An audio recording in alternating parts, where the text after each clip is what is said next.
DG2LZ Studio.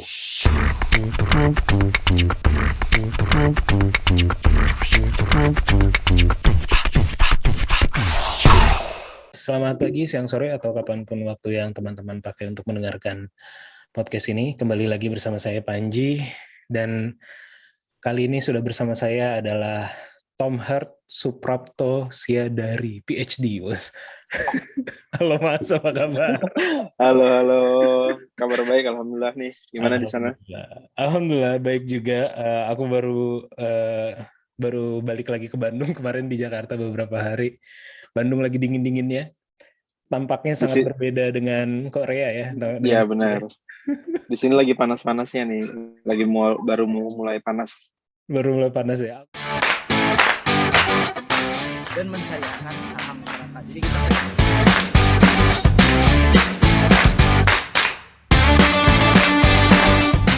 beda sama Jakarta, kalau orang Bandung tuh pasti investasiin buat sekolah anak. golf itu something new gitu. Maksudnya kupu-kupu mungkin Ayahku tuh satpam gitu kan.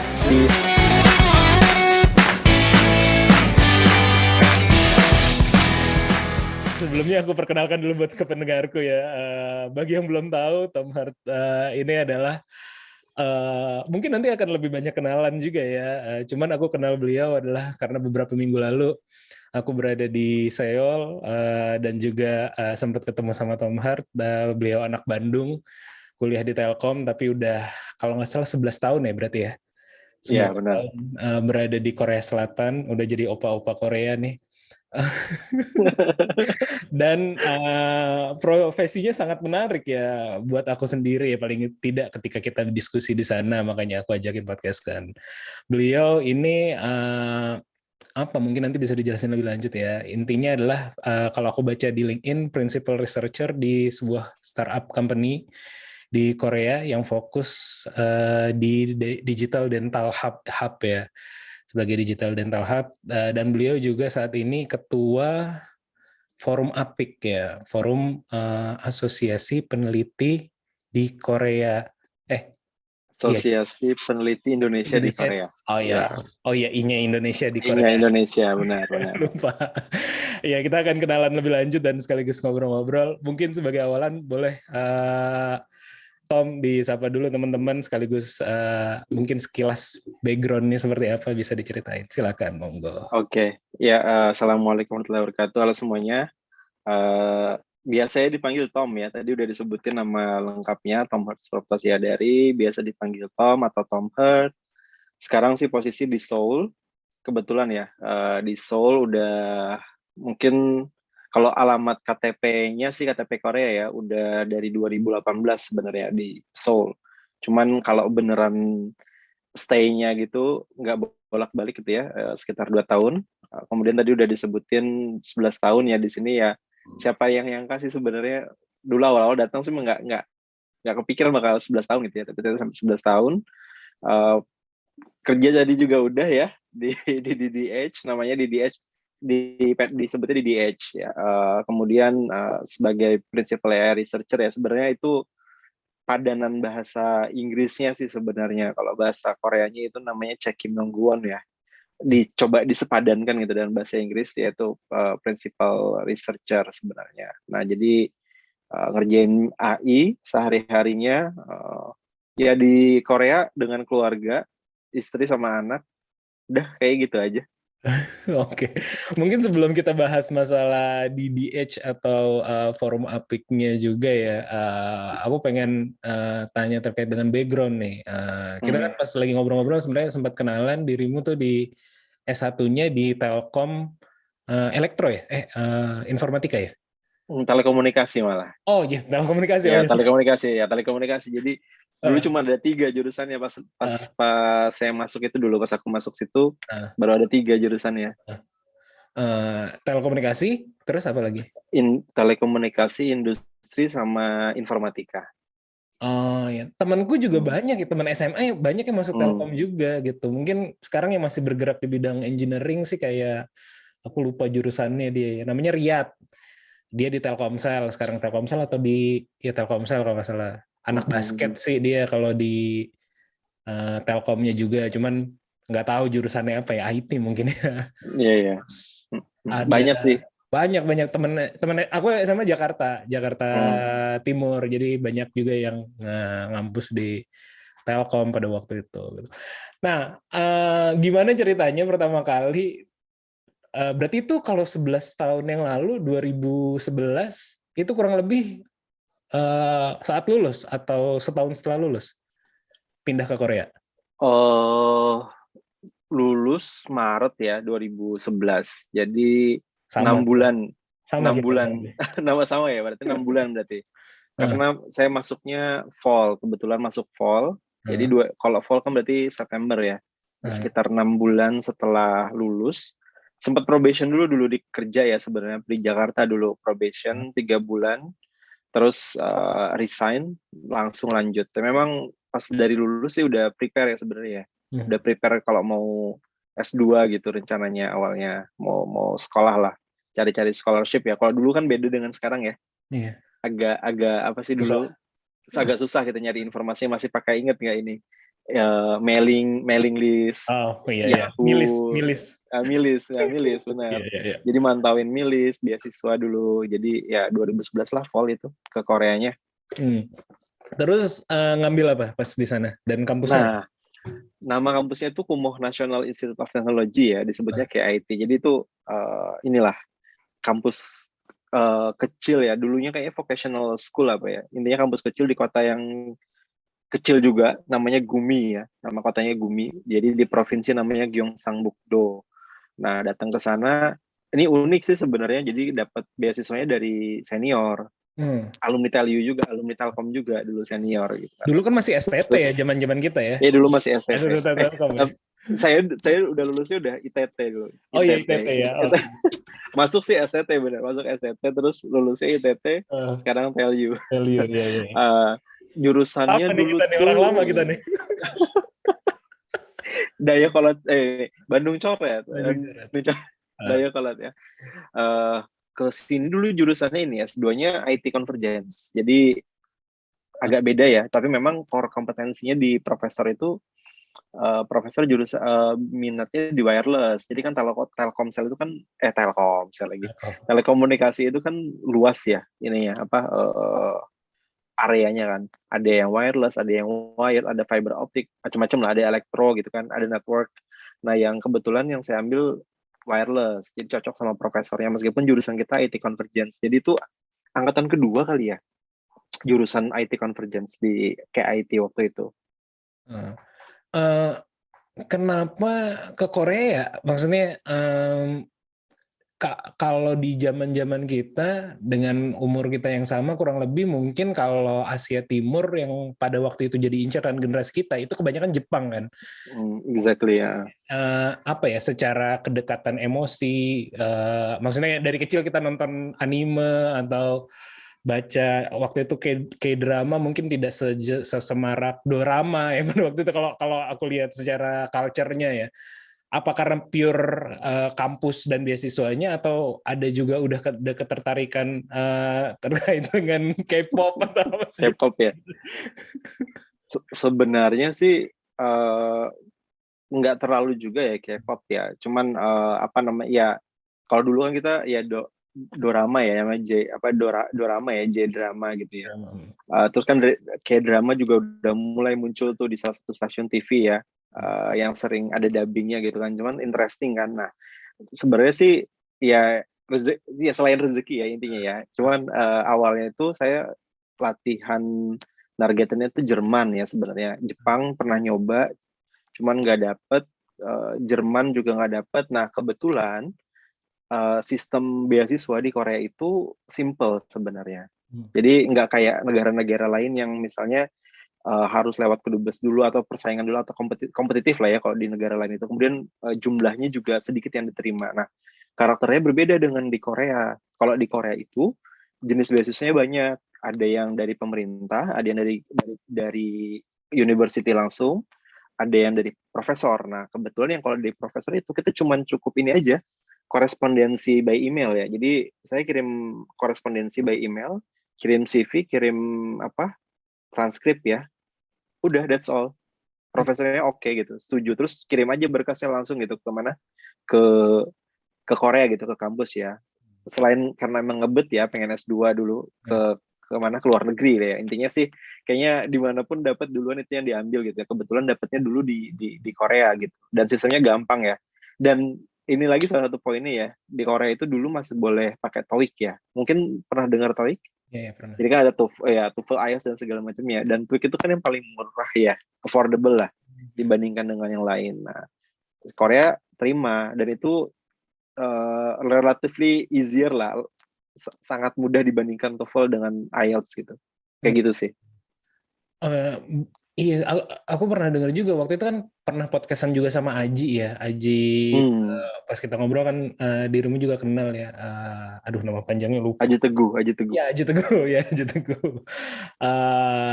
Dia juga cerita dapatnya dari profesor. Berarti kalau di sana profesor itu bisa mengeluarkan beasiswa pribadi atau dia dapat jatah, maksudnya dia akan membayari pribadi atau dia dapat jatah dari kampus atau dari negara untuk mengelola dana beasiswa maksudnya?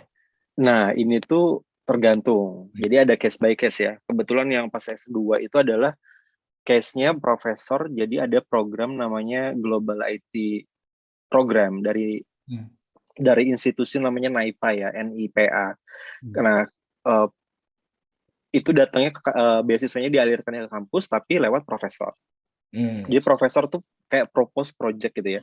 Jadi kalau di sini pemerintah itu punya program-program, mereka punya project, nanti project itu profesor yang ngajuin, mereka boleh rekrut mahasiswa sebagai let's say kayak research membernya gitu ya. Nah, itu mostly kayak gitu di Korea. Jadi profesor propose project misalnya ke government ya, bisa misalnya lewat ada National Research Foundation namanya NRF, atau kalau enggak bisa lewat misalnya lewat kementerian gitu ya, misalnya kalau di Indonesia lewat Kemenristek gitu ya, ngajuin nanti pemerintah ada project yang paling besar mungkin, tapi saya belum pernah dapat ya yang itu namanya misalnya BK21, ada macam-macam nama projectnya gitu ya. Kemudian propose, dapatlah project profesor. Nah, itu boleh merekrut, di dalam project itu ada bagian ini namanya kayak apa ya, honorarium kali ya. Jadi kalau mau researches ada berapa persennya misalnya, dibelikan perangkat berapa persen, dibelikan bahan tergantung risetnya, misalnya bahan mentah berapa persen, seperti itu. Jadi dari situlah profesor bisa ngasih pembiayaan kepada mahasiswa. Nah, itu jadi nggak pernah, kalau tak bilang sih nggak pernah ya dari apa namanya his pocket gitu, kayaknya enggak sih. Kalau dari his own pocket ya enggak kayaknya. Biasanya dari project memang biasanya. Iya. Kayaknya itu kalau di Indonesia belum terlalu apa ya. Ada sih model-model kayak research kompetisi yang dikompetisikan kayak gitu, atau juga project dari government terkait dengan riset tertentu, tapi biasanya memang ngambil yang existing student. Jadi bukan, kalau ini kan berarti ketika dirimu apply itu udah tahu ada kira-kira apa yang mau di tesis ya, atau disertasinya, kalau lanjut lagi udah tahu temanya dan udah spesifik. Kalau sampai situ sih enggak kalau di sini. Jadi memang kalau yang NIPA ya, kalau yang waktu itu Global IT Program sih enggak. Cuman memang ada, kalau misalnya projectnya yang udah ada yang title projectnya gitu ya. Kalau NIPA Global IT Program dia nggak ada yang lebih spesifik kayak gitu. Cuman paling coverage ininya aja, research areanya. Tapi kalau misalnya memang project yang sudah ada fix, judulnya dan areanya apa, goalnya apa, berarti ya kita mau nggak mau harus ngerjain itu. Nah, itu mungkin let's say kelebihannya, karena kita bisa banyak di sini scholarship-nya, karena project-nya banyak juga, jadi bisa ngerekrut mahasiswa dengan lebih mudah gitu ya, nggak serigid misalnya di negara lain ya, kompetisinya banyak misalnya gitu. Kalau di sini project-nya memang banyak gitu di profesor, mostly hampir seluruh profesor di universitas itu mereka bisa mengajukan project gitu kan. Jadi banyak kan mahasiswanya kebayang gitu kan ya. Nah, kekurangannya adalah ya tadi, kalau misalnya di awal kita udah ter-assign ke salah satu project A gitu ya, kita mau ganti itu susah karena kita harus jalanin riset itu mau nggak mau gitu kan, riset yang sesuai dengan project itu tadi, mau nggak mau ya, meskipun kita bisa cari celah lah untuk cari interest kita di mana gitu ya, cuman ya mostly kita harus ngikutin project. Iya sih, itu menarik sebenarnya. Jadinya kalau Kalau di sini, kalau setahu saya sih, dan mungkin pengetahuan saya terbatas ya, kalau beasiswa profesor gitu paling memanfaatkan ya tadi memakai uang pribadi atau ya tadi hanya penyalurannya aja diarahkan. Tapi kalau dari awal ibaratnya merekrut mahasiswa baru untuk sekolah di kampus dia, tapi untuk project riset yang memang dia handle, kayaknya belum belum sampai sejauh itu sih kalau setahu saya ya. Iya. Ya mungkin kalau yang denger ada yang tahu lebih dalam bisa bisa bisa cerita juga gitu. Karena Biasanya teman-teman ini, teman-teman lulusan Korea biasanya yang udah balik ke Korea, balik ke Indonesia, biasanya mereka mau coba cara seperti itu. Beberapa sih udah mulai ya sekarang-sekarang ya. Cuman memang nggak tahu ya di Indonesia iklim risetnya seperti apa ya. Maksudnya detailnya ya. Tahu ini aja lah, tahu luarannya aja. Tapi memang kesini kan lebih bagus ya. Nah kalau di sini memang banyak itunya, projectnya itu banyak banget ya. ya, itu menarik banget sih. Eh, Berarti itu beasiswa dari profesor atau beasiswa dari negara lah di sana. Apakah ada kontribusi balik juga? Seperti kalau di Indonesia kan kalau atau beasiswa pemerintah Indonesia kan ada kayak lo harus kontribusi balik ke negara atau pulang dan segala macam. Ada mekanisme seperti itu kah? Enggak sih, mostly. Apa? Karena kalau yang dengerin podcast gue kebanyakan adalah mayoritas terbesar adalah umur 24-34 ya, seumuran kita atau 10 tahun ke bawah. Yang mana mereka juga kadang-kadang masih suka nyari beasiswa, tapi ada juga yang 18 sampai 24 itu ceruk kedua tergede yang juga nyari lulusan ya nyari beasiswa mau kuliah. Jadi mungkin bisa ngasih ini. Oke. Mostly sih enggak ada terikat. Jadi kalau udah selesai gitu ya. Yang penting memang KPI pada saat pada saat risetnya itu tercapai. Jadi kita punya target output misalnya dalam 1 tahun ada berapa paper yang harus dipublikasikan misalnya, atau berapa paper yang harus dihasilkan dari project tadi. Dan itu biasanya dalam satu project ada beberapa mahasiswa. Jadi nanti bisa ya mungkin kalau partneran sama yang let's say smart gitu ya, papernya banyak gitu kan, akhirnya ketutup gitu si projectnya, outputnya. Karena memang di sini rata-rata output projectnya dari selain paper lah, paper journal ya. Tapi memang sistem jurnalnya di sini kan pakainya ada namanya mereka ada indexing tertentu ya. Biasanya pakai SCI gitu ya. Yang Korea nih, Korea tuh suka banget jenis jurnal. Kalau di Indonesia mungkin Scopus mainnya gitu kan. Kalau di sini mereka suka indeksnya SCI namanya. Nah, yang penting outputnya tercapai. Kalau misalnya rekanannya nanti dengan industri, berarti nanti at some point memang ada hal yang bisa didemokan gitu di industri. Karena memang di sini juga ada project yang berrekanannya dengan industri gitu. Tergantung nih, dan perusahaan-perusahaan besar, misalnya LG, Samsung, gitu. Jadi tergantung nih, ada yang dari government, ada yang industri. Biasanya outputnya juga bisa jadi berbeda yang diinginkan ya. Oke. Setelah beres master itu stay tetap di Korea kuliah lagi atau Stay di Korea kerja dulu. Kerja dulu. Kerja 1,5 tahun. Persimpangannya bagaimana tuh? Udah betah di Korea jadinya dan lanjut atau bagaimana? Sebenarnya sih ya awal-awalnya ya dibetah-betahin lah ya, 2 tahun kan dia di sini, ya udah dapat kerja gitu kan, pengen back for good ke Indonesia, tapi lowongan kan ini ya mulai dari awal lah ya, intinya gitu ya, kita mulai dari awal lagi. Terus ini sih mungkin yang menjadi pelajaran bagi teman-teman yang diaspora ya, memang ya pada saat itu dulu mungkin nggak sebanyak sekarang ya, kalau sekarang kan banyak banget. Kalau dulu berasanya lulus S2 Korea kita berasa gede gitu. Berasanya ya gede. Jadi ketika balik pengen ada dihargai gitu. Tapi ternyata secara ekosistem itu you are the same gitu ya. Experience is more important gitu kan ya. Kalau di industri experience is more important. Tapi kalau misalnya balik pilihannya nggak banyak gitu. Akhirnya padahal mentalnya sih, tapi mungkin ya mostly banyak ya pada saat itu berasa gede gitu ya. Padahal ketika kita balik ya sama aja, di industri butuhnya experience bukan gelar gitu. Paling kalau salary nggak beda jauh gitu. Akhirnya saya mutusin untuk stay di sini. Saat nanya ini sih sebenarnya karena kebetulan juga dapat offer ya dari profesor. Kalau di sini biasanya kita dibantu sama profesor kalau misalnya mau lulus. Jadi kalau mau lulus itu ditanyain nanti kamu mau ngapain habis ini gitu. Terus kalau misalnya mau kerja nanti dibantuin cari kerja kayak gitu kalau di sini. Oh. Dibantuin cari kerja sama profesornya. Kalau misalnya dia punya rekanan, nanti dikenalin sama rekanan industri. Nah, case-nya saya itu profesor lab sebelah. Kita jadi di dalam NIPA itu ada banyak profesor gitu. Nah, profesor sebelah itu ngasih tahu nih ada rekanan, ada perusahaan yang lagi nyari employee gitu ya, nyari karyawan dan bidang risetnya sama dengan yang kita kerjain gitu. Dikenalin lah without interview, langsung accepted. Oh. Kalau di Korea itu sering kayak gitu, dikasih aja nih, udah gitu. Saya ketemu langsung ini aja korespondensi by email, langsung tekan kontrak terus ya udah kerja. Berarti Di sini begitu. referensi ini banget ya. Itu kan berarti referensi Betul. banget ya kalau di sana ya berarti ya. Ya. Dan Penting banget. Dan ini langsung di perusahaan yang sekarang atau ada Perusahaan yang sebelumnya kan perusahaan startup yang namanya di kota Daejeon ya, di kota Daejeon. Kerja 1,5 tahun di situ. Ya memang startup ya, kayak kita ngomongin startup ya, perusahaannya masih kecil gitu ya. Bidangnya waktu itu wireless industrial namanya.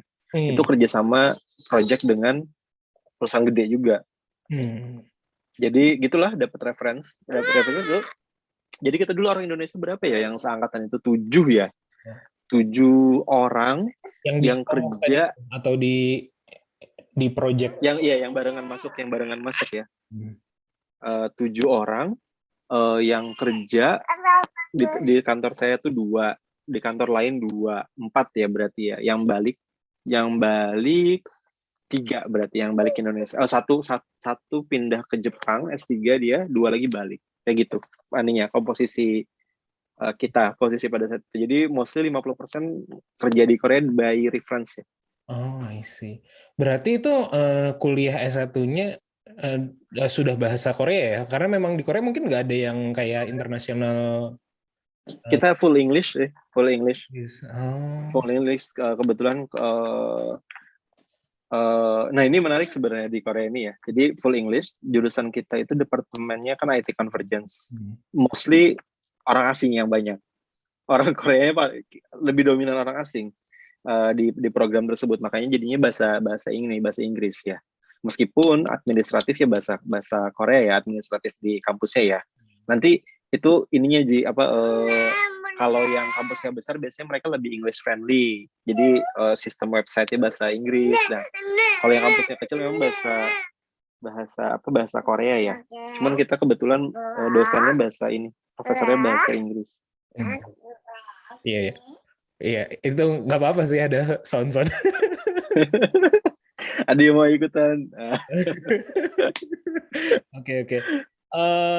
Oke. Setelah itu kerja lalu ambil kuliah lagi, berhenti kerja atau dibiayai oleh kantor yang berhenti kerja sih sebenarnya. Berhenti kerja. Itu bos waktu itu nahan-nahan juga, jangan enggak usah lah gitu keluar katanya ya. Kita masih butuh employee gitu, kita butuh kamu di sini. Tapi saya ini ya kembali kayak mimpinya kan pengen sekolah S3 gitu, dan udah kadung di Korea, ya udah lanjutin lagi lah di Korea gitu, kampus sebelah, jadi di kota yang sama tapi di kampus yang berbeda ya dari yang S2 gitu. Nah gitu. Jurusannya masih di bidang yang sama? Jurusannya beda. Waktu propose, nah ini back to square one project lagi. Jadi propose-nya waktu di research proposalnya ketika ngajuin daftar S3, kan kalau S3 biasanya pakai research proposal ya. Di research proposalnya ngajuinnya tentang IoT. Dulu kan lagi booming tuh 2015 IoT ya, kalau di Korea itu IoT, wireless IoT gitu kan, proposal itu. Ternyata pas masuk, project-nya berakhir setelah berapa bulan ya? Setelah 3 bulan kayaknya. Project-nya berakhir. Akhirnya ada project baru kan. Nah, project baru ternyata nggak support di IoT. Beda project-nya. Oh, berarti ini kayak kejadian yang tadi diceritain gitu lah ya? Iya, kejadian. Iya, benar. Project-nya beda yang datang. Yang datang beda project-nya. Tapi hikmahnya besar tapi dalam karir nih. Oke. Pas ganti project, ternyata project yang datang bidangnya AI. Dan itu belum lagi hot-hotnya di Korea ya. Karena yang Go permainan Go itu. Iya, Awalnya ya dari itu ya AlphaGo, ya Alpha. ngalahin Lee Sedol kan. Iya, betul. Nah, dan itu booming pada saat itu di Korea, AI 2015. Oh iya, 2015-an itu ya. Yes, Tapi pas banget itu. Oke. Tapi ini kan saya pernah nyoba juga tuh. Ya mungkin karena generasi kita, kalau saya referensinya main Go itu gara-gara komik kan dulu ada terkenal komik Jepang Hikaru no Go ya. Gak tahu dirimu suka baca komik apa enggak ya. Cuman pada ketika saya kalau nggak salah 2017 sampai 2018 atau 2019 gitu pernah ke Shenzhen dan ke kantornya apa ya, company gede itu Tencent di Shenzhen. Terus kita testing entah itu AlphaGo atau AI yang dikembangin sama si Tencent ya di Shenzhen itu. Dan kita main gitu dan memang jago gitu. Jadi maksudnya ternyata tapi nggak tahu itu AlphaGo apa enggak gitu ya. Tapi memang kalau kita ngomongin catur kan memang udah sejak lama ya. Kalau Go kan jauh lebih rumit ya, lebih ke strategi lah kayak gitu ya. Berarti efek dari itu project di Korea terkait dengan AI juga meningkat atau justru malah ikut terlibat dalam project yang prestisiusnya gitu misalnya.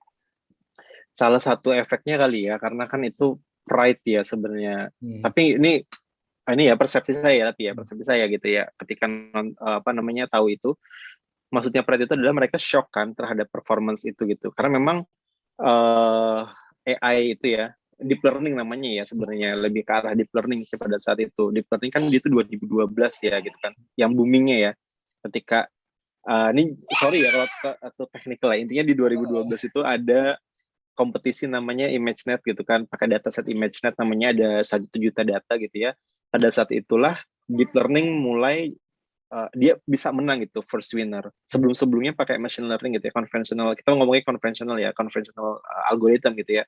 Ekstraksi fitur dulu, terus baru machine learning lah gitu ya. Terus 2012 nggak terlalu jauh ya dengan 2015 ya, sekitar 3 tahun gitu ya.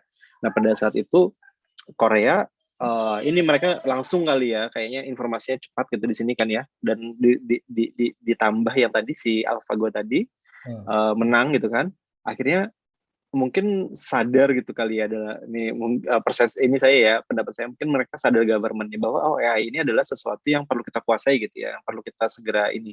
Akhirnya project-project terkait itu berkaitan dengan AI, termasuk salah satunya project yang saya kerjain itu nggak termasuk dalam ini ya, nggak termasuk dalam yang dibiayai internal oleh research institute. Jadi kan ini agak complicated sih ngejelasin kampusnya. Intinya kampusnya itu namanya UST ya. UST itu dia dibangun atas kolaborasi sekitar 32 research institute gitu ya sekarang, atau lebih gitu ya, 32 research institute. Misalnya kalau sekarang kan BRIN ya namanya ya di Indonesia. Kalau di Korea pisah-pisah gitu ya, ada namanya let's say LIPI, ada, bahkan kalau di sini masih seperti itu ya. Mereka berkolaborasi membentuk sepakat membuat kampus namanya UST. Nah, saya ditempatkan namanya institutnya namanya E3. Nah, di E3 ini mereka punya dana internal gitu ya. Pada saat itu proyeknya kita propose buat sinema sebenarnya. Jadi kalau sinema 3D, kebayang 3D itu kan sinemanya ada yang kayak muncul gerak-gerak gitu ya. Nah, kita mau propose di proyek itu namanya 4D. Kita 4D. Jadi selain kalau 3D apa? 3D kan yang gambar, oh ya benar, 3D kan yang gerak-gerak ya. Kalau 4D itu tambah ada vibration, ada sound, sound itu wangi-wangian gitu ya. Nah, kita mau membuat sistem otomatis berdasarkan artificial intelligence, itu bisa otomasi sistemnya. Jadi kalau misalnya nggak perlu manual lagi gitu sistemnya. Nah, itu yang dikerjain pada saat itu di lab. Ini menarik nih ya, mungkin ada beberapa turunannya jadinya ya. Pertama mungkin triggernya adalah di Korea kan memang tadi ya, AlphaGo itu memang 2015 ya kalau nggak salah ya, benar ya, 2015 yang kayaknya sekitar itu ya. 2015, dan kan mungkin jadi ke-trigger banget karena permainannya Go kan di Korea mungkin ini kali ya, apa masif kali ya gitu ya. Oh iya, iya, Oh, karena kan iya. sebenarnya gue dari ini ya, Jepang ya. salah satunya dari Korea, di Korea juga Mango. Ah, Kan yang permain yang dikalahkan sama Angry AlphaGo Birds. itu dari Korea, Iya. Reset Doll itu. Iya. Iya, berarti mungkin gara-gara itu juga jadi kayak pride-nya Betul. senggol lah ibaratnya gitu. Kalau kita harus bikin juga kalau mau ada yang ngalahin pemain tradisional kita ya harusnya kita sendiri mungkin kayak gitu ya secara itu. Terus yang kedua adalah yang menarik kalau menurut aku itu adalah aduh lupa tadi poinnya. mau di lembaga riset. Aduh lupa. Oke, lanjut aja. Oke, jadi di situ justru malah nge-research terkait dengan 4D ini ya, apa namanya, di sinema ya, kayak gitu. Kalau yang eksis kebanyakan kan manual kayak gitu ya. Bahkan kayak di Universal Studio kalau yang implementasi ininya juga hanya film-film tertentu yang memang udah di-set kayak gitu kan, sense-nya juga vibration-nya sesuai dengan waktu-waktu kapan yang memang udah ini. Kalau itu nanti idealnya film apapun yang dimainkan udah otomatis bisa experience 4D kayak gitu ya. Iya, idealnya ya. Cuma memang kan ini sistemnya namanya juga masih project ya. Jadi kita bikin kayak prototype lah buat dikembangkan kalau misalnya kerjasama dengan perusahaan sinema ya. Kalau misalnya di Indonesia misalnya apa 21 misalnya gitu. Kalau di sini ada namanya CGV dan segala macamnya gitu ya. Kita bikin prototype dan propose ini sih. Kalau research institute itu kan nggak sampai real product ya. Kita mainnya ke lebih teknologi yang kita propose gitu ya. Kita bikin paten, kita bikin prototype, nanti teknologinya bisa dijual, misalnya dipakai sama industri gitu. Nah, lebih ke arah situ sih, tapi yang seperti yang disebutkan Panji tadi ya, kita bikin prototype itu, dan yang menarik memang kalau di sini project itu nggak 1 tahun 2 tahun, biasanya 3 tahun. Tergantung skalanya sih, tapi memang ada yang 1 tahun ada, cuman yang waktu itu project itu 3 tahun ya. Biasanya normalnya mereka 3 tahun itu. Atau 3 sampai 5 tahun, kalau misalnya yang project-nya lebih basic itu 7 tahun. Makanya kalau PhD kan 4 tahun. 5 gitu kan apa namanya tersupport gitu sama project. Makanya mereka berani ngambil mahasiswa gitu karena udah disupport sama project tadi sekitar kira-kira 5 tahun lah. I see. Enggak, nah pertanyaan saya apakah itu jadi diambil oleh CGV gitu misalnya teknologinya atau sudah sampai mana pada waktu akhir itu? Pada waktu berakhir unfortunately sih kita project-nya ended ya lebih cepat dibandingkan yang diharapkan. Jadi mestinya 3 tahun tapi kita selesai 2 tahun. Jadi 1 tahun lagi nggak dilanjutin dengan berbagai pertimbangan lah ya. Pada saat itu memang karena sistemnya masih baru ya, mungkin kayaknya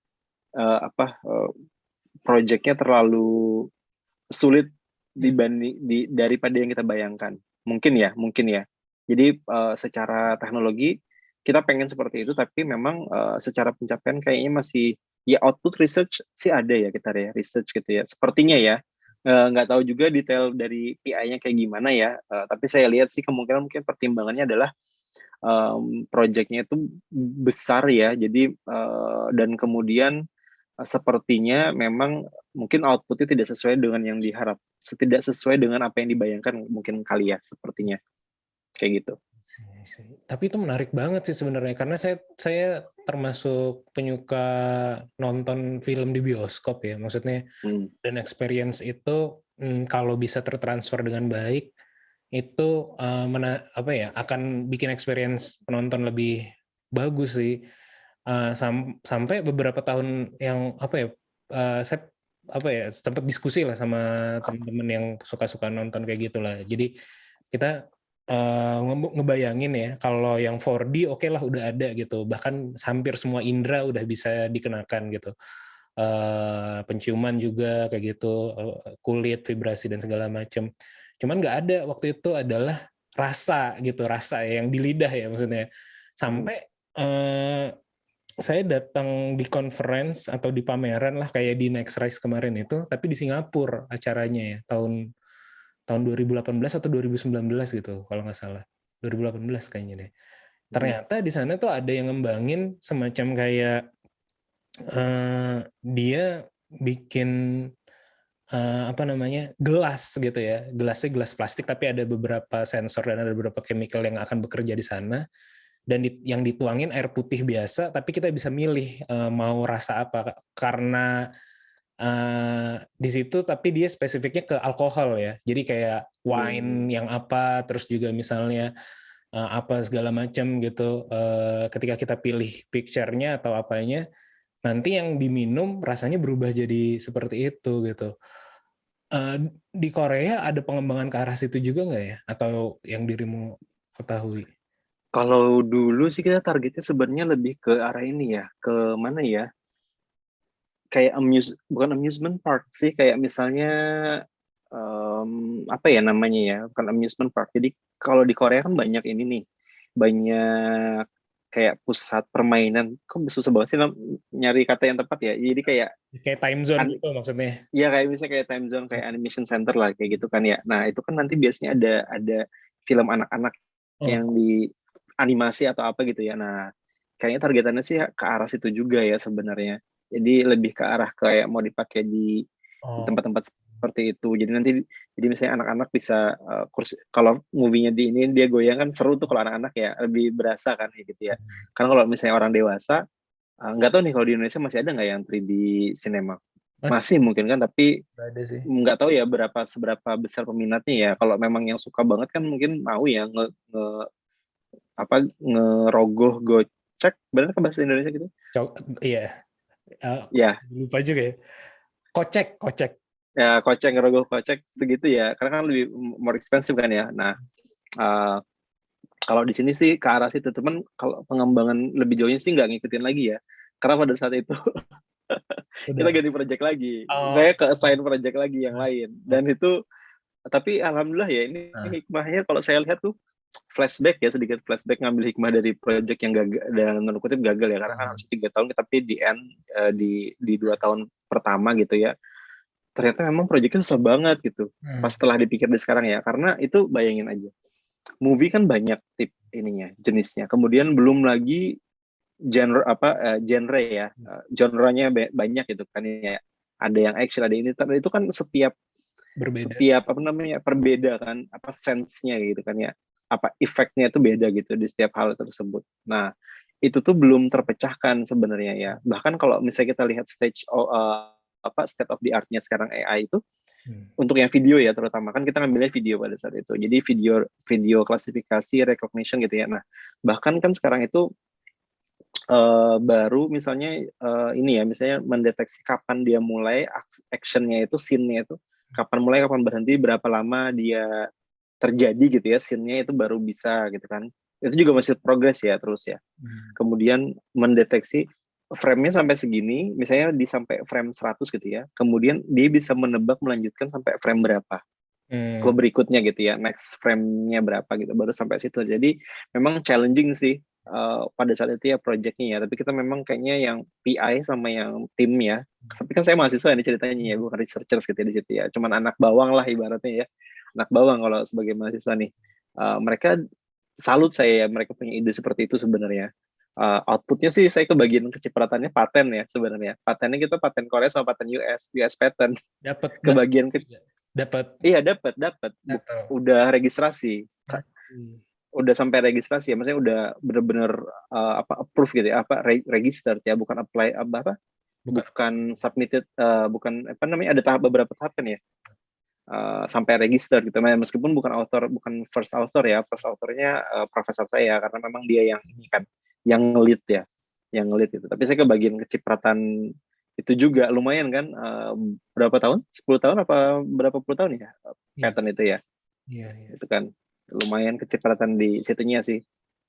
Iya, karena menurut saya sih sebagai yang suka nonton dan juga suka experience kayak gitu ya, menurut saya yang paling bagus sih saat ini tuh tetap di Universal Studio ya. Kalau di Universal Studio tuh ada beberapa wahana yang baik itu yang jatuhnya kayak apa ya, permainan gitu ya, atau yang kayak bener-bener kita nonton bioskop gitu. Di sana mereka udah bagus banget ya apa namanya, ngomongin 4D-nya gitu loh, ngomongin 4D atau kalau beberapa ya tapi itu campaign ya atau promosi mereka nyebutnya ada yang 5D bahkan kayak gitu, cuman itu promosi aja sebenarnya. Tapi yang paling bagus kayaknya memang trigger ke kemajuan teknologi atau di AI ya spesifiknya, jangan-jangan memang di drive sama entertainment, industri entertainment, ya nggak sih?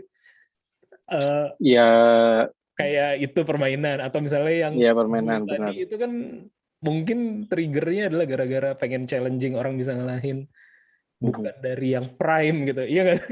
Sebagai Lebih ke iya benar experience gitu sih ya sebenarnya ya. Jadi immersive experience kan sebenarnya buat apa customers gitu kali ya. Atau bahkan juga kan yang waktu kita ngobrol di sana gitu, Dirima cerita kan di company yang sekarang nge-build apa namanya semacam kayak untuk gigi ya, apa namanya sih, bracelet gitu yang yang clear aligner namanya, clear aligner ya. Yang itu lebih beauty lah, lebih tampak menarik. Nah itu kan juga tampak menarik itu bukan nice to have kan, bukan something yang kayak harus makan gitu. Tapi triggernya jangan-jangan pengembangan teknologi itu dari hal-hal yang nice to have gitu, entertainment, kecantikan, permainan teknologi, permainan apa tadi, Go gitu.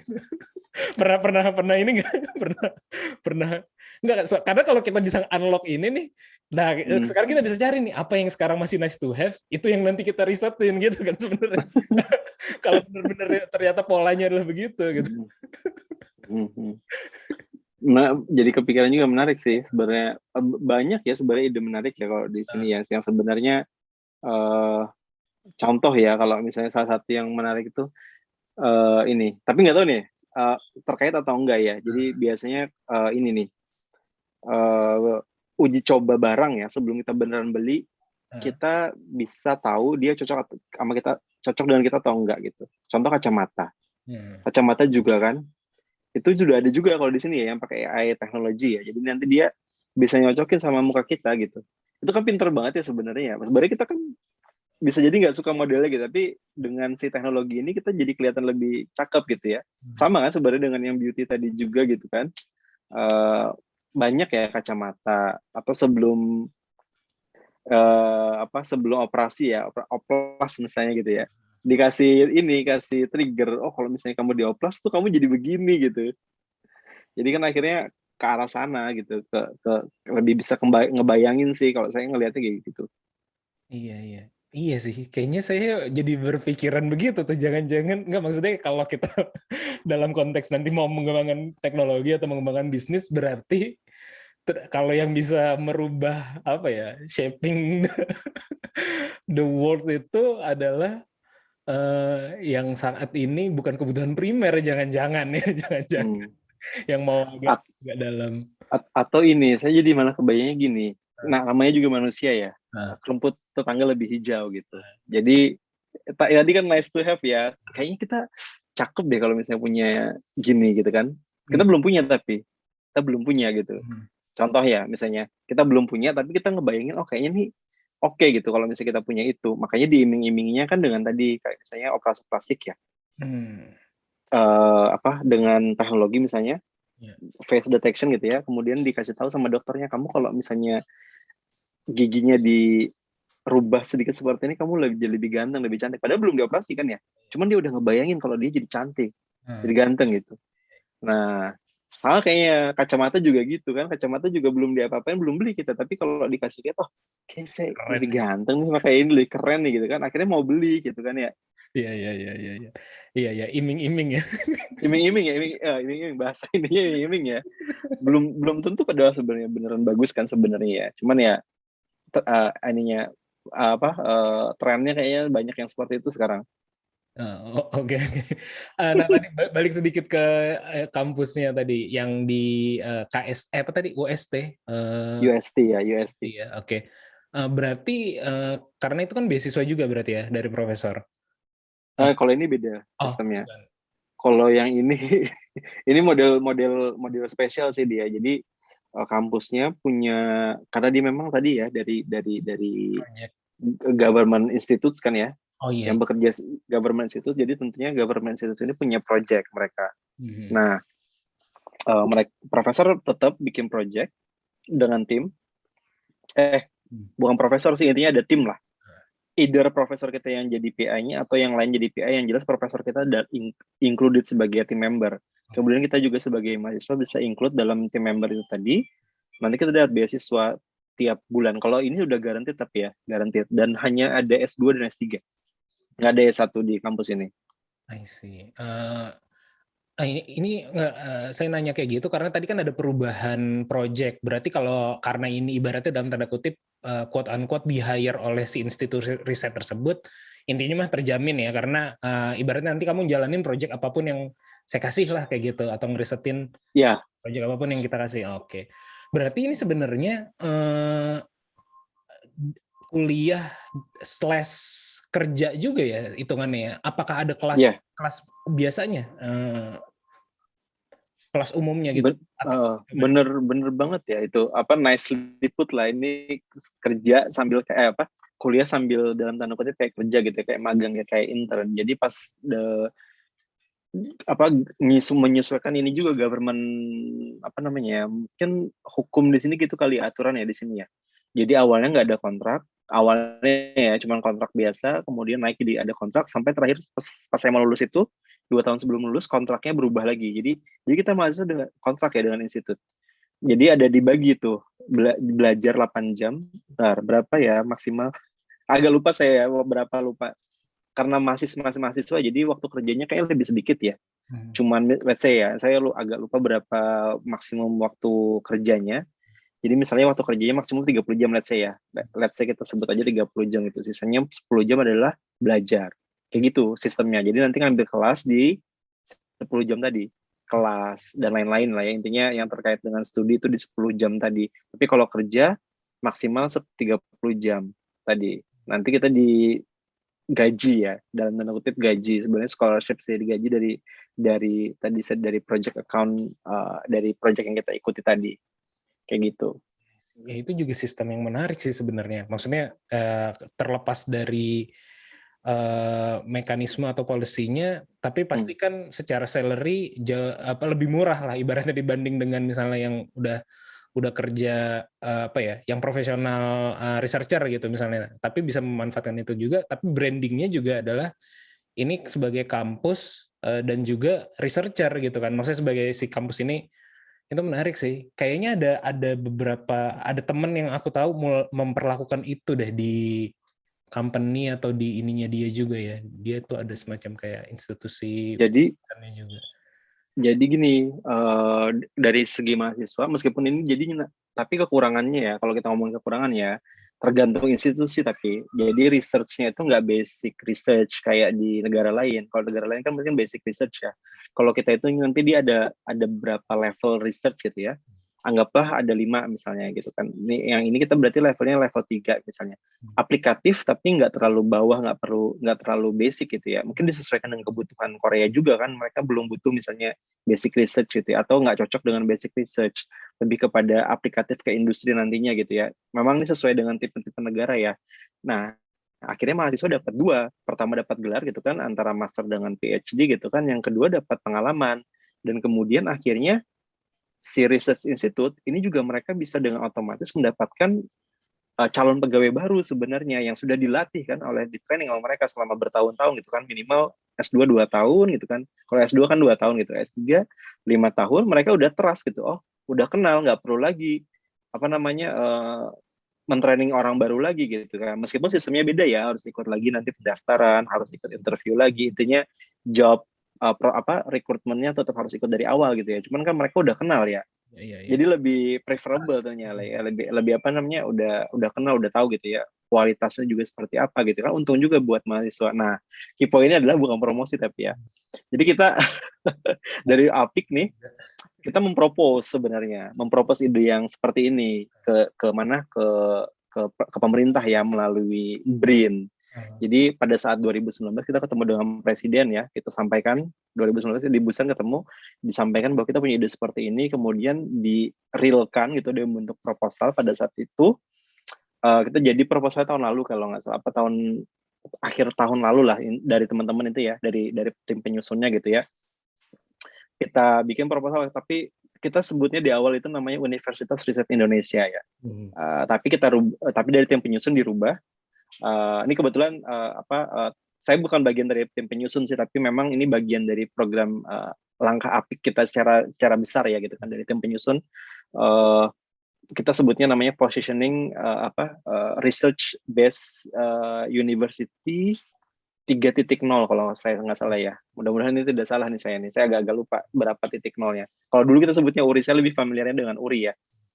Nah, research based university 3.0 karena memang udah ada di Indonesia yang mulai itu gitu ya. Nah, kemarin ketika ada Dewan Pembina BRIN ya datang ke Korea, kita sudah serahkan dengan bantuan ya KBRI ya proposal ini, dan mudah-mudahan sih ini mimpi dari kami sih sebenarnya, dari APIK ya, kalau misalnya kita kayaknya di Indonesia cocok juga gitu dengan bagaimana caranya kita menambah jumlah researcher gitu kan ya dengan cara seperti ini mungkin bisa lebih cocok gitu ya kan, kerja di situ, dilatih, di training, kita dapat yang diuntungkan mahasiswa dapat gelar dan kemudian langsung dapat employee yang siap kerja gitu.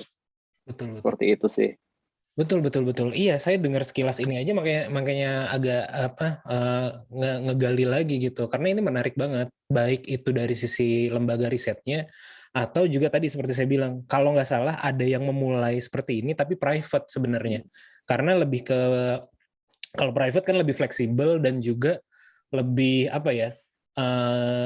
aim-nya lebih ke komersil kan, lebih clear ke komersilnya, makanya ibaratnya pengeluaran dia expense untuk dalam tanda kutip quote unquote scholarship / gaji itu. Jadi kalau kita ngomongin sekolah / kerja berarti kontribusi baliknya adalah scholarship / gaji, itu lebih bisa diukur gitu. Kalau nggak salah ada yang memulai gitu. Tapi kalau itu diberlakukan di kampus atau di lembaga riset, let's say pusat ataupun daerah gitu, itu keren banget sih. Ini ya case nih. Saya dulu selesai S1 course ke Jerman belajar tentang manajemen manajemen inovasi lah secara general, manajemen inovasi. Balik ke Indonesia, dipekerjakan dalam tanda kutip atau diminta perbantukan di Jawa Barat ya untuk kita transfer teknologi. Jadi manajemen inovasi itu salah satu fungsinya adalah transfer teknologi lah pekerjaannya, jual hasil riset ke industri atau dari industri butuh apa di riset kita risetin gitu. Saya nempel di lembaga riset. Waktu itu nggak ada bahkan lembaga riset di Jawa Barat, nempelnya di Bapeda. Di Bapeda ada bidang riset peneliti untuk Jawa Barat di lembaga pemerintah provinsinya itu cuma 4 orang. Kebayang nggak tuh untuk ngehandle Jawa Barat yang penduduknya 40 juta, 60 juta mungkin, perisetnya cuma 4 orang gitu. Mereka nggak punya mekanisme gitu, mereka nggak punya mekanisme dan nggak punya ini. Menurut saya ada mekanisme kayak magang, bukan magang siapa ya, non ASN atau apa segala macam, tapi levelnya bukan level researcher gitu. Tapi ini kan bisa di-combine ya. Oke lah, partnership dengan IPB, partnership dengan Unpad, apa yang ada risetnya terkait dengan Jawa Barat lah. Itu relevan banget sih gitu. Mungkin kemarin ngasihnya ke siapa itu? Bentar coba saya. Dewan kepala Dewan Pembina BRIN. Ketua Pembina BRIN kan Bu Mega. Iya betul. Oh, ngasihnya langsung ke Bu Mega. Enggak langsung sih lewat perantara ya, lewat Pak Dubes kita ngasihnya. Jadi lewat Pak Dubes, dibantu oleh Pak Dubes yang menyerahkan ke Dewan Pembina BRIN. I see. Kepala atau ketua ya? Saya mohon maaf kalau salah nih, antara ketua atau kepala ya Dewan Pembina BRIN. Ya, beliau. Jadi sebelumnya kan memang waktu itu kan BRIN belum ada ya waktu kita propose kan dengan Pak Menteri dulu, Pak Profesor Bambang Brojonegoro ya. Dulu kan sudah ada BRIN ya, tapi belum digabung dengan yang lain ya. Beliau menteri. Ya, beliau kan menteri / kan kepala BRIN ya. Kalau sekarang kan kalau sekarang kan ini aja ya, kepala BRIN saja kan Pak LT Handoko gitu kan. Nah, jadi kita coba karena kebetulan memang sebenarnya momentum sih, kita mencari momentum ya, dalam arti beliau datang ke sini sebagai Dewan Pembina BRIN kan tentunya itu menjadi angin segar ya buat kita kan ya, untuk menyampaikan kita punya proposal loh ini gitu kan, karena memang harapannya ya namanya juga kita coba ya, ini kan kita coba propose idea gitu ya, kayak namanya propose mah boleh aja kan, sah-sah saja ya, mau nanti beneran di apa namanya diambil atau tidak yaitu belakangan gitu ya, yang penting kita punya ide dulu gitu. Nah itu harapan kita sih, karena belajar dari kasus kami ya yang di USD tadi, kita itu dilatih untuk jadi researcher, dapat gelar juga gitu kan, nah, dan digaji sebenarnya kan ya. Jadi dan sekaligus kalau misalnya orang Korean ya, yang Korean biasanya mereka lanjut postdoc atau jadi researcher di institut itu gitu ya, nggak perlu ngulang dari lagi di awal. Soalnya kalau misalnya kita mau rekrut orang doang nih, rekrut orang untuk jadi intern gitu ya, bisa jadi dia nggak mau gitu jadi intern. Ngapain saya jadi intern misalnya gitu kan ya. Udahlah, let's say nggak tahu ya competitive salary-nya seperti apa gitu ya. Kalau di sini kan malah salary-nya mungkin nggak terlalu besar dibandingkan researcher, tapi dia dapat gelar juga gitu. Menguntungkan gitu ya. Nah itu kalau dari segi yang ini ya, kita ya ngomongin benefit ya di sini ya. Terus dilatih juga kan riset dengan yang para researcher ahli di mana namanya di Indonesia gitu kan ya. Yang rata-rata kalau di sini yang bisa jadi profesor yang sudah S3 dan punya level jabatan level apa sih namanya fungsional tertentu ya. Jadi minimal udah S3 sih intinya. S3 kan, jadi yang melatih kan yang sudah tahulah riset itu kayak gimana gitu. Nah, seperti itu. Ya. Itu menarik banget sih sebenarnya. Itu juga bisa jadi inspirasi juga karena apa ya? Kalau karena saya sudut pandangnya adalah bisnis, sebenarnya itu bisa dipakai untuk ya kalau ada riset dengan kampus, kita buka beasiswa, tapi sebenarnya riset untuk apa yang industri mau gitu ya, apa yang bisnis mauin. Ibaratnya salary juga, dia dapat benefit. Dan kalau kuliah kan kontraknya ibaratnya apa ya, lebih kecil si orang ini akan hilang gitu, karena kan maksudnya kabur atau kemana, karena kan lo berharap untuk lulus kuliah dan dapat gelar juga kayak gitu, jadi less likely secara resiko akan lebih bagus. Kalau itu diterapkan di lembaga riset daerah ataupun pusat, akan menurut saya sih banyak banget diaspora mungkin yang kebingungan bisa balik dengan tools ini juga gitu kan, dengan cara ini. Kalau saya lihat menarik. Sekaligus ngomongin itu tadi, ngomongin Apik kan ya, dan Apik udah propose kayak gitu juga. Apik itu apa sebenarnya, bro? Maksudnya tadi adalah Asosiasi Peneliti Indonesia di Korea ya. Pas kita lagi ngobrol di sana kan sama Habib tuh di Korea atau lulusan Korea. Lulusan Korea. Ya, lulusan Korea. Jadi dua-duanya berlaku. Dua-duanya berlaku. Jadi yang di Korea atau yang di Indonesia ataupun di negara lain ya, selama dia pernah research di Korea, ya dia bisa gabung ya di mana di Apik ini gitu ya. Kita besarin Apik bareng-bareng lah. Jadi Apik ini tuh ada sebenarnya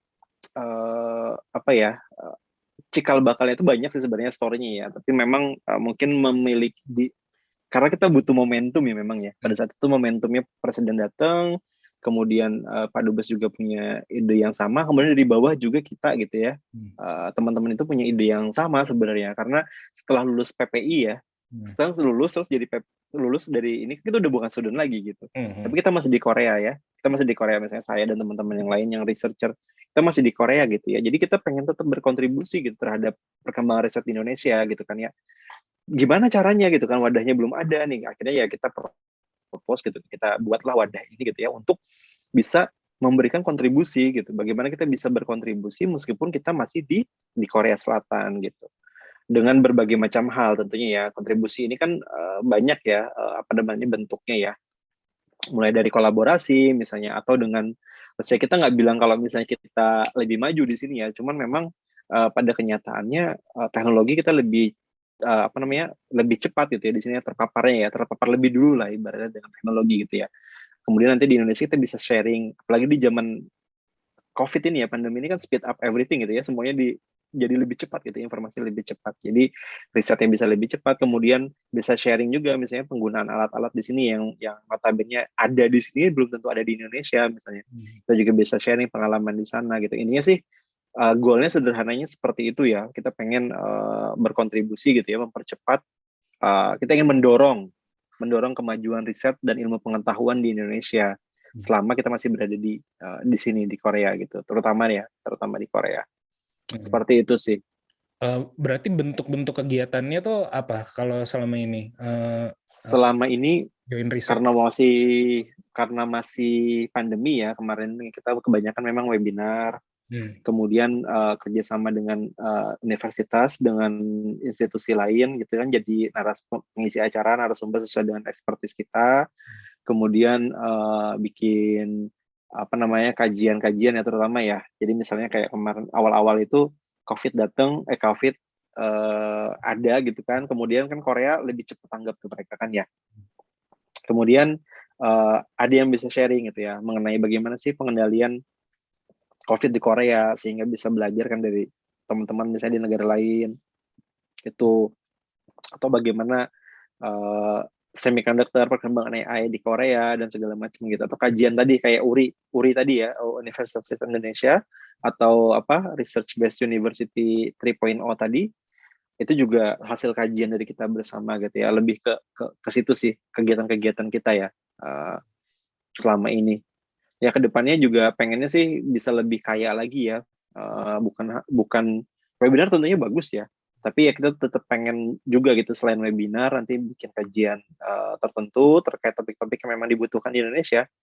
Nanti harapannya bisa ada let's say misalnya position paper, atau kalau nggak visibilitas study gitu kan ya, atau kalau nggak policy brief yang bisa kita tuliskan itu, atau artikel-artikel mengenai riset-riset terkini lah yang ada di Korea gitu. I see. Dan membuka peluang juga pas kita ngobrol itu ya, membuka peluang juga untuk join riset juga ya. Maksudnya ada researcher Indonesia dari kampus apa, kalau setema ataupun misalnya gue pengen nyari kampus Korea yang bisa join riset dengan dia, itu bisa dibantu oleh APIK juga ya. Dicari. Ya, exactly. Kita bisa bantu coba carikan member kita kan ada banyak yang anggota kita kan dengan rata-rata memang mostly 50% lebih itu sekitar 50% lebih ya itu ada mahasiswa S2, S3 di Korea gitu kan ya. Yang jadi research student researcher lah namanya ya, student researcher gitu kan. Nah, itu kalau misalnya ada rekan-rekan di Indonesia yang risetnya setopik gitu ya, setema, itu bisa hubungin kami gitu ya. Kalau misalnya mau kerjasama nanti kita coba carikan teman yang misalnya ada mahasiswa atau profesor atau researcher gitu di sini yang topiknya sama dan pengen kolaborasi, kita coba kita hubungkan gitu. Nanti hubungannya tetapnya person to person ya, termasuk nanti kalau misalnya pun jadi kerjasamanya ya nanti institusi yang bersangkutan yang membuat resmi ibaratnya gitu. Kalau misalnya ada kontrak, ada MOU dan segala macamnya gitu ya. Yang jelas kita mencoba untuk menyambungkan ya, sejauh ini sih kita mencoba menyambungkan kebutuhan gitu. Teman-teman Indonesia butuhnya apa, kita di sini ada apa, kita coba matchmaking gitu ya. Kita kayak macomblangnya gitu. Macomblangin sesuai dengan kebutuhan. Macomblang yang tanpa pamrih berarti ya saat ini. Iya kan tadi kan kalau bilang kontrak dari masing-masing. Iya, individu betul. Kita bercanda aja, bercanda. Oke, iya menarik juga sih itu ya. Membernya berapa sekarang?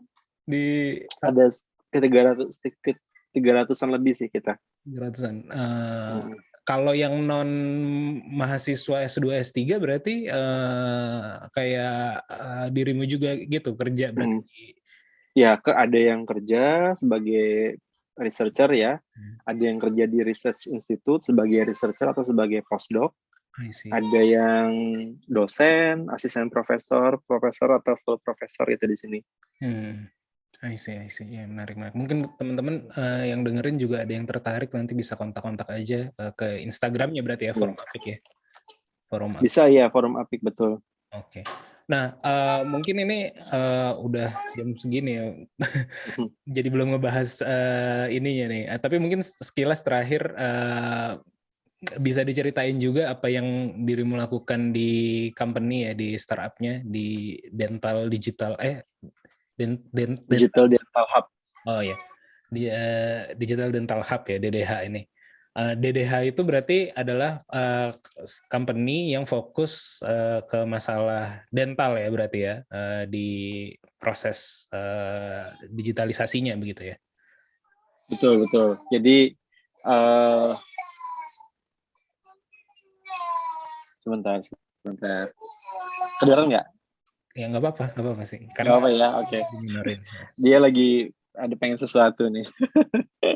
Oke, jadi fokusnya sih sebenarnya ke gigi ya, ke kesehatan gigi gitu. Macam-macam sih bentuknya ya. Ada yang diagnosis ya, ada yang buat tadi misalnya clear aligner ya. Kita bikin perusahaan bikin ininya desainnya, kemudian nanti dicetak gitu ya. Kemudian ada juga buat kecantikan gigi ya, misalnya kayak kalau misalnya orang mau bikin implan gitu kan ya, mau pakai di scan dulu kan dengan 3D scanner gitu, nanti bisa dibuatkan bagaimana bentuk giginya atau bagaimana lain-lainnya, atau bisa juga ada kita namanya software namanya Sepro ya, nama software kita itu namanya Sepro. Jadi itu buat cephalometric cephalometric image analysis ya. Jadi kayak misalnya sleep apnea gitu kan, atau ada growth kalau di anak-anak itu growth prediction kayak gimana, apakah normal atau tidak gitu ya, kayak gitu, atau dipakai buat surgery, macam-macam sih aplikasinya ya. Tapi itu yang kita coba develop ya sekarang. Oke, berarti dental nggak spesifik tadi ya gigi ya, bahkan juga ibaratnya THT lah mungkin ya, atau telinganya enggak lah ya, tapi hidung. Telinganya enggaknya, ya, tenggorokannya gitu kali ya, karena kan di bagian depan sini ya. Tapi lebih ke arah sini kan kalau sleep apnea ya. Ya, betul. Di bagian sini, di bagian tenggorokannya itu. Posisi rahangnya misalnya kayak gitu. Berarti itu ngembangin biar tadi ya, kalau yang dental, kalau yang gigi berarti kan tadi ya standar satu, yang kedua adalah untuk beauty-nya juga gitu, agar lebih cantik lah ibaratnya ya. Dan ini sistem bisnisnya adalah B2B gitu, atau langsung B2B ke customer-nya? Kita B2B, nanti yang pakai dokter gigi. I see. Nah, dirimu sebagai principal researcher ngerjain apa di situ? Terus apakah memang common nih, perusahaan-perusahaan Korea tuh ada posisi principal researcher ya? Oh iya, jadi kalau di sini ngerjainnya spesifiknya tadi, kalau saya sih sekarang ngerjainnya yang Sepro ya. Saya kebetulan yang pegang Sepro buat model AI-nya ya. Kemudian buat beberapa proyek pemerintah lah ya, beberapa proyek pemerintah, segmentasi gigi gitu kan, kemudian segmentasi caries gitu kayak cavities ya, diagnosis itu. Kemudian kalau common atau enggak sih sebenarnya agak common aja sih, biasanya normal kayaknya ya. Namanya memang namanya Yongguwon ya sebenarnya di sini, atau kalau enggak disebutnya mereka Gebalcep. Cuman memang enggak pure researcher ya, jadi tetap development juga. Jadi enggak pure, jadi tetap aja kita ngerjain misalnya ini sih tergantung ya, sampai bikin model AI-nya juga, yang bikin training model AI-nya, tapi kita juga yang bikin API-nya. Sampai API ya, saya delivernya sampai API sih, misalnya ini codingan buat API-nya gitu ya, sampai dockerizing-nya gitu kan. Nanti dari habis itu dilanjutin sama back-end engineer-nya ya dilanjutin. Tapi sampai situ sih develop-nya yang dilakukan sehari-hari. Nah, research-nya itu memang karena kita memiliki kolaborasi ya dengan beberapa universitas. Yang paling dekat dengan kita itu adalah SNU ya. SNU kedokteran gigi lah, FKG-nya SNU ya. Karena kita kerja sama riset bareng. Yang pertama, terus proyek-proyek pemerintah ya. Jadi misalnya dari tadi kan profesor bisa proyek ya, dan proyek itu bisa kerjasama dengan industri. Nah, kita kerjasama dengan industri, tim membernya gitu ya, kayak konsorsium misalnya, salah satunya adalah perusahaan kita misalnya. Nanti kita ngerjain bareng research, nanti nulis paper bareng kayak gitu. Jadi tetap nulis paper juga ya. Seneng sih maksudnya karena gelarnya masih bisa ada apa masih bisa nulis ya gitu kan, karena kan basicnya akademisi ya, PhD gitu.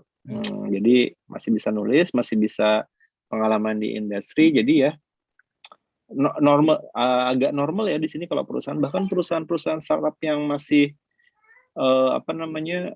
nggak tahu ya, misalnya udah profit atau belum lah ya, misalnya yang masih dapetin funding gitu ya, terutama di medical research sih sebenarnya, di medical field itu mostly awalnya dari riset, mostly riset, terus nanti mereka bikin departemen sendiri, research department gitu ya, buat ngembangin model-model paper-paper AI-nya. Jadi memang kalau di sini memang rata-rata seperti itu ininya, terutama di yang AI ya. Jadi mereka kayak punya we have this gitu. Kita publikasi di sini gitu.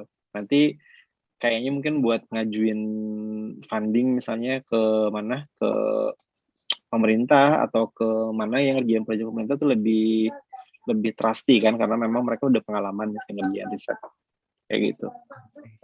Iya, kalau di Indonesia mungkin di beberapa, maksudnya kalau yang tipikalnya startup gitu ya, maksudnya startup let's say kalau dalam usia rentang tahun aja ya, 2 tahun ke bawah gitu, mungkin belum banyak ya. Ada mungkin kalau yang jatuhnya kayak di deep tech kayak gitu-gitu, tapi pun biasanya beralih fungsi jadi teknisi sih atau jadi engineer ya. Misalnya pun dia adalah seorang researcher ataupun dia adalah profesor di kampus yang mengeluarkan paper dan bisnis tersebut dibangun berdasarkan ini dia, tapi ketika diimplementasikan di lapangan jatuhnya lebih ke engineer jatuhnya ya, atau developer kayak gitu sih dibanding researcher. Berarti researcher ya. Kalau researcher tadi kan memang karena ada fungsi yang risetnya, pure risetnya juga, walaupun ada juga yang tadi develop API-nya ya kayak gitu, atau dockering kayak gitu-gitu. Ya, menarik. Iya sih. Kemarin juga pas lagi di Korea meeting dengan salah satu company, dia juga bergerak di bidang kesehatan. Foundernya juga memang adalah seorang researcher gitu. Dia ngembangin semacam respirator gitulah, dia mau masuk ke Indonesia, ngobrol-ngobrol ke kantornya, timnya juga masih kecil, baru 4-5 orang lah kayak gitu. Memang heavy di riset sih, dan memang project ya, government supportnya kuat banget ya untuk ke arah sana gitu. Menarik. Di company yang sekarang menyenangkan juga, paper juga dapat, kebutuhan juga oke, aman gitu. Maksudnya kan kebutuhan bukan cuma finansial ya, maksudnya kebutuhan tuh kan accomplishment, terus juga segala macam seperti itu. Ya, mostly sih ini ya, nyaman saja kali ya, atau mungkin standarnya saya terlalu ini kali ya. Mungkin ini tergantung orang ya, memang standar masing-masing ya. Kalau di sini sih, alhamdulillah sih oke aja ya, maksudnya ya sesuai dengan, kan kalau di company itu kan mereka punya ini ya, misalnya kita tahu lah salary itu berapa gitu ya, untuk di Korea misalnya, untuk lulusan ini range-nya dari mana sampai mana, as long as itu terpenuhi kan berarti sebenarnya kan oke saja ya sebenarnya gitu kan ya, range salary misalnya berapa, kemudian dilihat dari tekanan pekerjaan dan segala macamnya, kemudian dapat itu kerjasama juga sih menurut saya cukup menyenangkan ya di sini ya gitu ya, di perusahaan yang sekarang cukup menyenangkan untuk itu, karena networking juga dapat dengan akademisi ya, kerjasama dengan SNU. Saya kan nulis paper bareng dengan SNU gitu kan ya, ibaratnya fit banget ya.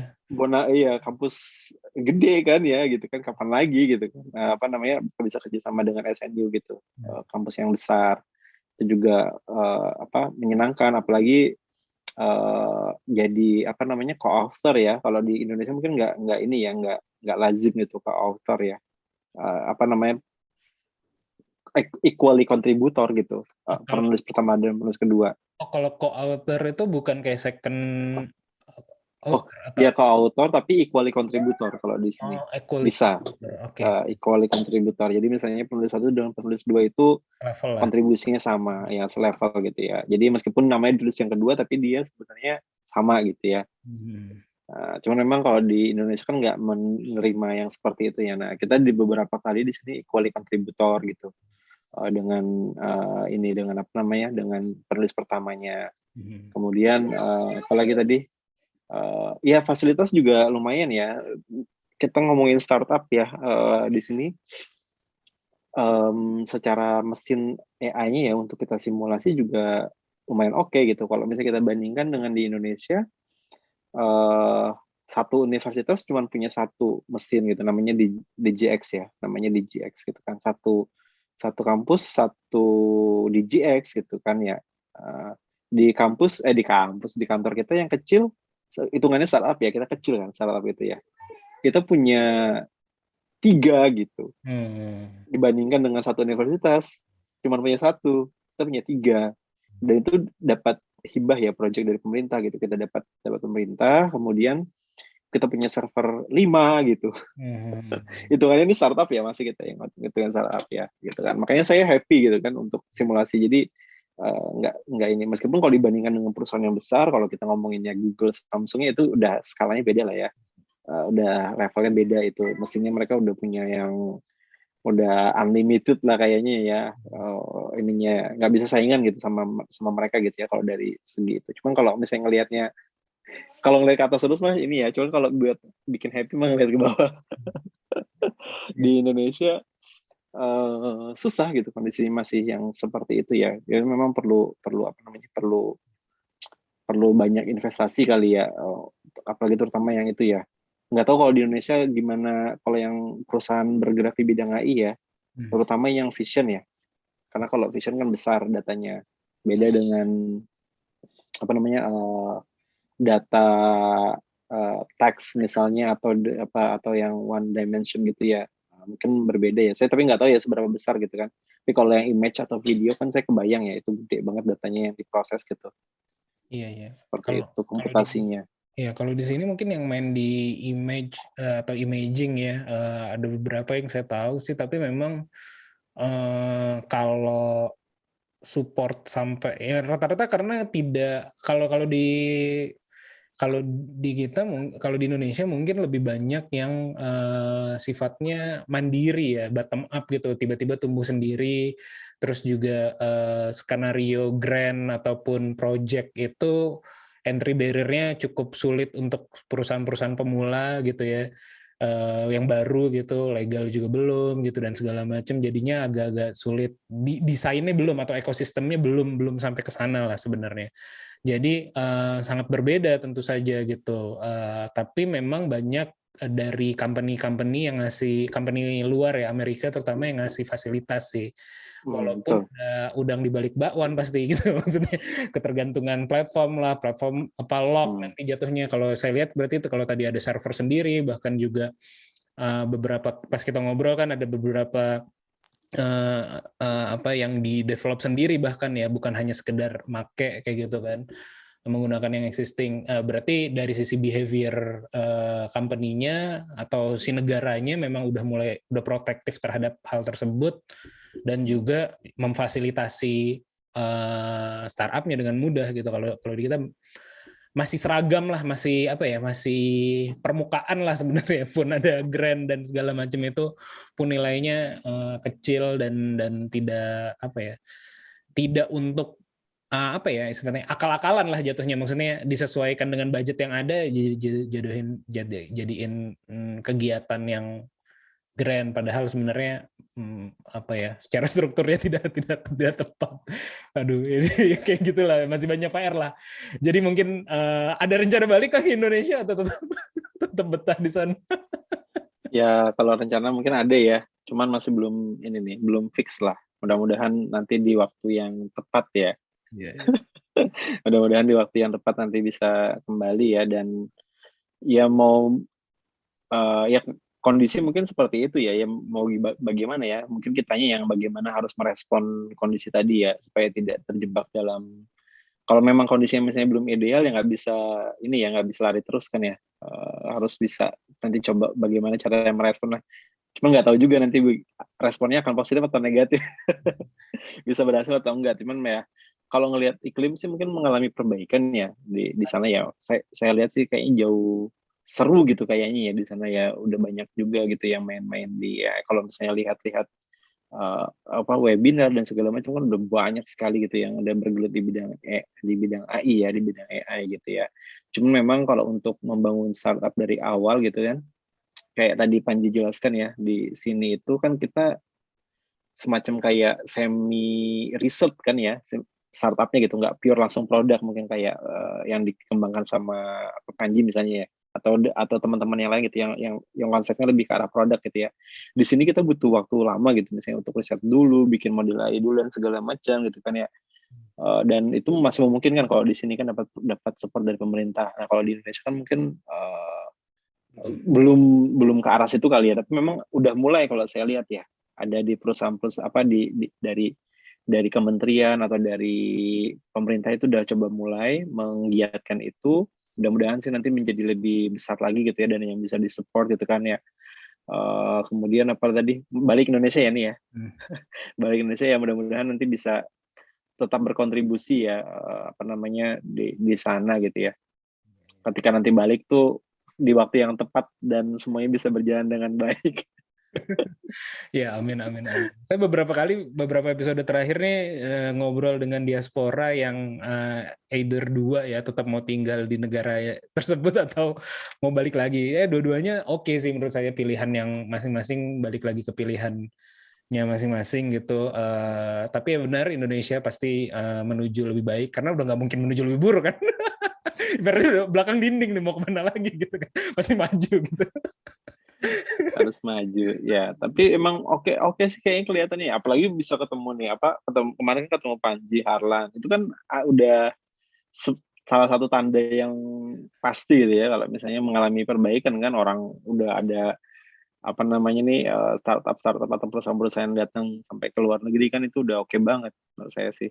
Iya, tapi don't expect too much juga, maksudnya itu mungkin ini ya tadi seperti saya bilang, sifatnya lebih banyak yang bottom up, atau juga ya kalau Korea kan bahkan ke industri kreatifnya, bukan cuma ke teknologinya ya, ke industri kreatif itu kan by design kayak gitu. Nah kalau kita nih belum by design lah, outliers kebetulan ada. Siap. Mudah-mudahan balik dengan knowledge yang ada bisa jadi outliers juga dari dari ini apa yang mau dilakukan gitu, dari yang existing. Cuman mindsetnya jadinya berubah ya. Kalau di sini kan memang sebenarnya nggak pure. Bener sih by design gitu ya, dan banyak bantuan nggak kan, karena kutip ya bantuan ya, hibah dan segala macam gitu ya dari pemerintah. Di satu sisi juga memang banyak yang berusaha juga sih ya, cuma memang banyak ya digelontorkan gitu ya dananya gitu ya di sini. Mereka kan punya strategi ini ya namanya kayak semacam strategi riset nasional lah ya. Ada aja tertentu yang memang mereka lagi fokuskan, misalnya termasuk AI jelas ya adalah satu-satunya ya, AI energi, renewable energy gitu ya. Nah di Indonesia kan memang tadi udah di highlight ya, ini sifatnya bottom up gitu, jadi memang mindsetnya kayak memang harus dirubah ya. Nggak bisa bukan nggak bisa ya, mungkin bisa ya berharap bantuan gitu dari pemerintah, mungkin itu, tapi tidak dijadikan prioritas gitu kali ya, maksudnya Panji ya, tidak dijadikan ya itulah ya, tidak dijadikan kunci ya. Iya, betul. Kayak tadi jauh lebih baik gitu. Kayak misalnya kemarin kita sempat ngobrol juga masalah apa sih namanya tuh, Nadim punya itu ya, kedai reka yang kayak gitu-gitu. Kedai reka, betul. Join research antara industri dengan ini mulai. Itu oke banget itu project programnya. Iya, tampak luar gitu. Bluntly saya nggak apa-apa saya ngomong ya, maksudnya untuk akses ke situ tidak mudah juga untuk perusahaan baru gitu loh jatuhnya. Jadi kalau tadi kan by design misalnya, dalam artian misalnya yang baru mulai di bawah 2 tahun pun sudah mulai bisa akses ke sana gitu kalau di Korea. Kalau di kita mungkin masih banyak administratif yang masih terlalu kaku kayak gitu. Pun riset nasional kita juga ada yang kayak gitu, tapi lagi-lagi memang bukan mainan anak-anak lah kayak gitu, atau bukan mainan new startup, udah ada couplingnya kayak gitu. Jadi maksud saya positif, bagus banget, tapi memang perlu effort lah gitu ya. Mungkin bahasa paling enaknya perlu usaha lebih, dan juga memang jangan terlalu jadi benar tadi, jangan jadi acuan utama gitu. Kita hidup dari diri kita sendiri aja gitu sih sebenarnya. Dan kalau udah cukup kreatif sebenarnya bisa akses kan banyak gitu ya, maksudnya masalah grant untuk research dan macam-macam itu kan bisa kita usahakan di luar dari government gitu, tanpa mengurangi maksud atau tanpa mengurangi kontribusi government. Saya juga beberapa kali dapat hibah juga dari government kayak gitu, dari Indonesia ataupun dari luar kayak gitu, terkait dengan big data atau machine. Makanya kan kemarin kita kenalan gara-gara saya dikenalin nama Nur kan. Nur juga baru join ke kita gitu, ke company saya, dan mudah-mudahan dia bisa bawa budaya itu juga. Dia kan riset di Inggris, di London kayak gitu-gitu. Jadi kita pengen jadi beneran perusahaan teknologi lah, bukan kayak gimmick aja teknologinya gitu sih sebenarnya. Mudah-mudahan banyak juga yang bergerak ke arah sana gitu. Dan ibaratnya kalau kita semua bergerak ke arah yang sama, yang bisa ngemuterin negara ini bareng-bareng kan gitu. Jadinya bukan cuman oke kalau cuman satu yang jalanin, yang lainnya diem kan enggak gitu. Tapi kita yang nge-trigger kalau tidak bisa kita akses sekarang, mudah-mudahan kita bisa dengan membuat pergerakan negara yang ngikutin kan, itu bisa juga gitu. Kalau nggak by design dari atas kayak gitu. Dan begitu sih, mudah-mudahan mudah-mudahan bagi yang dengerin juga nggak terlalu ngawang-ngawang ya nih. Oke deh, gitu aja ya Tom, thank you atas waktunya. Mungkin terakhir ada yang ingin disampaikan lagi kah yang belum sempat saya mention atau saya tanya gitu, terkait dengan Apik atau terkait dengan diri, apalah gitu, promosi juga nggak apa-apa kalau ada. Promosi IP, promosi apa gitu, mantap. Apa ya? Ya paling ini aja sih ya, karena memang terkait Apik ya, karena memang ini kan adalah inisiasi kita bersama ya, para peneliti Indonesia di Korea. Jadi mungkin para pendengar ya setia dari podcast ini bisa juga dukung kita ya. Yang mudah-mudahan sih harapan kita bisa berkontribusi ya terhadap Indonesia gitu, karena memang kita masih, ya tentunya kita sebagai warga Indonesia ya, meskipun berada di luar gitu. Bayangkan udah 11 tahun di luar gitu, tapi kita tetap memiliki, tapi suka balik ke Indonesia Lebaran atau apa gitu. Iya, kalau dulu sih balik ya minimal setahun sekali, tapi karena pandemi ini nggak balik-balik nih. Biasanya kita pulang biasanya pulang ya setahun sekali. Kalau waktu kuliah malah dua kali setahun ya, 2 kali setahun biasanya. Nah, kita masih memiliki ini sih ya kepercayaan lah ya bahwa bangsa kita itu akan besar gitu kan, apalagi ditambah dengan jumlah penduduk yang semakin banyak, semakin produktif gitu ya, bonus demografi yang semakin nantinya kan ya kita ya bonus demografi dan segala macamnya gitu ya. Ya insya Allah kita tetap memiliki semangat sih ya, dan keyakinan kita bahwa Indonesia ini kita bersama bisa sukses gitu ya, bisa maju bersama. Seperti itu sih mungkin terakhir ya dari saya. Terima kasih juga nih udah diundang di podcast yang seru banget ini. Nggak nyangka, kirain lu mikir aduh 1 jam ngomongin apa ya sama Panji ya gitu kan. Ternyata lebih daripada ekspektasi, seru, ternyata bisa juga ngomong gitu ya, dan seru banget gitu karena memang topiknya seru. Thank you banget udah diundang ya, mudah-mudahan bisa ketemu lagi nanti. Amin. Ya, mudah-mudahan bisa ketemu lagi. Ya, terima kasih juga buat yang udah dengar. Sekali lagi terima kasih Tom atas waktunya. Nanti akan aku kasih tahu kalau udah mau dirilis. Terima kasih yang dengerin sampai akhir. Mudah-mudahan obrolan kami ada manfaatnya. Ambil yang baik-baiknya, buang yang jelek-jeleknya kalau ada yang jeleknya gitu. Sampai ketemu lagi di podcast Ngobrol Bisnis episode selanjutnya. Bye. Ya.